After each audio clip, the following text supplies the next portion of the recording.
show. Author's Corner, she asked about the books they wrote. And she interviewed the authors on the books they wrote. So pleased to welcome to the show Genet Simone, her book, Teaching in the Dark, a Memoir. And it is such a fun, interesting, inspiring read. Those are the three words I would use to describe it. You can get it for a song. I'm just going to say this right at the top, however you want to consume it, on Amazon. And it is a really cool story about a very young teacher. And I think that teacher is Genet. So, they say a good book is when you write about what you know. And she definitely has nailed this. Genet, thanks so much for coming on. Yeah, thanks for being here. Really happy to have a chance to talk to you. So let's talk about your story and then writing the book. Tell the audience a little bit about your journey. Well, if I start from the beginning, it was fifth grade when my fifth grade teacher got me interested in this idea of being a teacher. And she just planted this seed. I could do a presentation on something that was exciting to me. And I just was thrilled to have that. I never knew that I could actually learn something and share it with others, having gone through those years in school. And then you fast forward, and I just had very strategic moments in my life with important people who saw that the teacher in me and kept pushing me forward. So I went all the way through a bachelor's degree in teaching, and then got some teaching experience at high school. And then I met somebody else who at a university in my graduate degree for master's, she invited me to teach a class with her. And then she said, you got to go get your doctorate. And then the doctorate just kind of kept going. And so I've had over 30 years now of teaching experience, also as a director of teacher education, where I was helping people who wanted to be teachers. So that was very, very cool. More recently now I am working at a high school in Seattle, Washington, and just having the thrill of my life working again with teenagers and helping mentor them into hopefully, careers and areas of entrepreneurship, whatever it happens to be, what's the next step. What a path, knowing what you wanted to do and then getting that encouragement and pursuing it. So many people will say, what's my passion? I don't know. And having people pointing you and you knowing is a very, very big gift. And I'm sure you know that. And one of the stepping stones for you and one of the incredibly interesting experiences and what you write about is what happened in Alaska. Tell us about teaching in Alaska. First of all, how'd you end up there? Yeah. Well, when I graduated from Western Washington University, I was living in Seattle and working for $4 an hour at a cafe because there were no teaching jobs available in the mid 80s, especially for an English teacher, which is so generic, But I saw every morning I would scour the classified ads. And the first time I saw a position open up that I thought I might be able to apply for, it literally said teachers wanted for Alaska. And it just sent a chill through me because I never thought Alaska. I hadn't been there. The people I'd met from there, I really liked. I liked their independent spirit and the way they seemed to look out for each other. They're just smart people. So I thought, well, why not? So, I amazingly got hired. I think they were just looking for somebody who was eager and young, seemed to be a kind person and had a Swiss Army knife. I let that slip during my interview, which I always carried with me.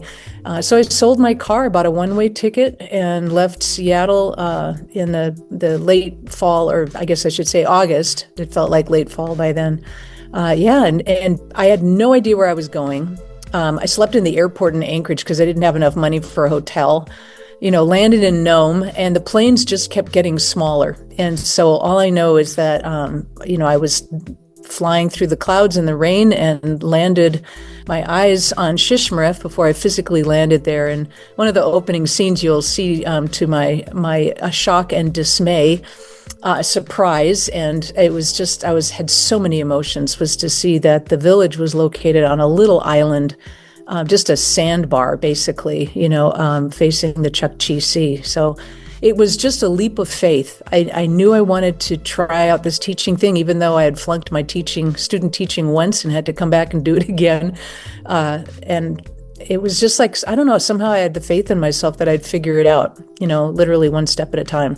Yeah, and like you said, I love your descriptions. It's like a sandbar. You get there, freezing temperatures, obviously, power problems, very, very rustic. But then ultimately it becomes this amazing, it's like a flower. That's what I was thinking when I was reading. It's like a flower where all of a sudden you're thinking, oh, those petals aren't going to open, and they open. And you're there for this experience that if you really knew, you wouldn't have taken that leap, but you did.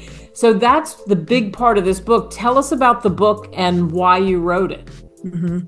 Yeah, I would say my book, Teaching in the Dark, that line came to me when I was writing the scene about the day, the big day that the power went out. It tended to go out a lot or flicker. There are no trees. There's no barrier for any of the wind and the weather that comes in off the ocean. So you were just constantly, smacked with it. And that was the day of my first observation as well as a teacher. And I thought I was done with those. So I was really concerned, and then the power goes out. And so I remember as soon as I wrote that line, that I sure wish I had had a class in college about how to teach in the dark. I just thought that's exactly what this is like. So the whole year was just fumbling, bumbling, and then finding these moments of truth with the students. And it's interesting that the more I tried to teach from what I knew, the worse it got. And the more I just kind of gave up and followed the students' lead to see what are they understanding, what do they know, and just relaxed a lot of my angst about trying to get it right. These connections were made. And so I found out, interestingly enough, that most of the value of what I learned as a teacher in establishing relationships with students actually didn't even happen in the classroom. Sometimes it did. I had spent a lot of time there, but most of it was seeing them in other environments and what they were capable of.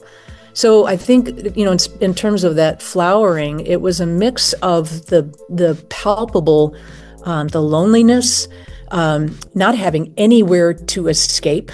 I had the school and my little portable and my roommate and the tundra. That was basically it. And so there was something about constantly having to face myself and then relax and then open to what was there.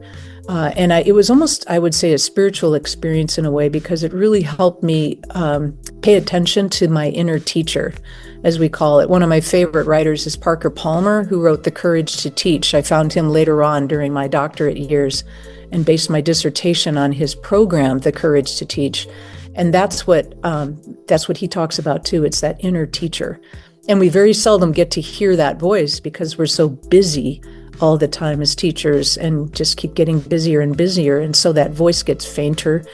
So I think it's just, and in terms of writing that book, I felt compelled to write it because after teaching 27 years at university level, and I took a little time off, and then I came back to high school, and I was just brought to my knees with those kids. I went, oh my gosh, this is just like it was almost 40 years ago. So I wrote the book to help me process Shishmaref. Because I didn't really understand. I kept telling stories, but I didn't understand the power of those. People kept saying, you got to write a book. But I didn't know, write a book for what? Just my diary.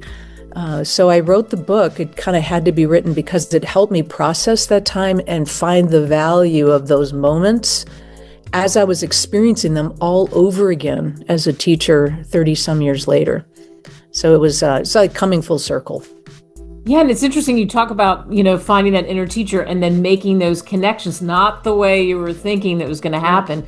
What were the students ultimately like in this remote area? They were very funny. They had a wicked sense of humor and a very dry sense of humor. So it took me a little while to catch on to some of the ways they would communicate, whether or not they were joking around with me. So they were very patient, I have to say.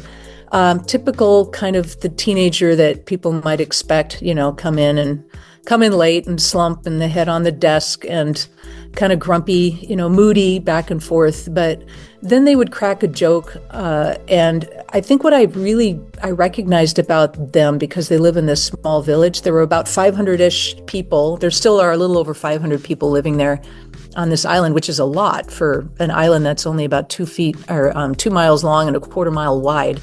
And the village is just clustered, around, away from the other edges. But they, because of their community and their culture of taking care of each other, there's nobody, let me put this in positive terms, everyone has a home. Everyone takes care of everybody. And so I learned that some of my students might live with an older sister or an older brother or their grandparent. And then so everybody was constantly in and out of each other's houses. And, they have their, different smaller groups, family groups, obviously. It wasn't a free-for-all or anything, but there was something very unique about that. The taking care of each other. For example, one story in the book when we had this horrific storm and about 4 people got lost out there on the tundra. They were heading south to a small village called Wales, Wales, and they lost their way. So they never arrived, and the whole village just came to a halt. There was no school, nothing. And our job was just to be on the lookout, wait for when they brought the people back. There was a huge potluck around that. And so it completely rearranged everything. Not like maybe here, if somebody gets lost, people are concerned and there might be a couple people pulled off the job to take care of things. But there it was the whole village. They took care of each other. Same thing when they caught a whale, everything just stopped and everyone went out on the ice and snow and the beach and took care of the whale, So it was it was just very different that way. I found it refreshing. Wow, just incredible experiences. We'll be back with more with Genet Simone, Teaching in the Dark, her book, A Memoir, when we come back on The Flip.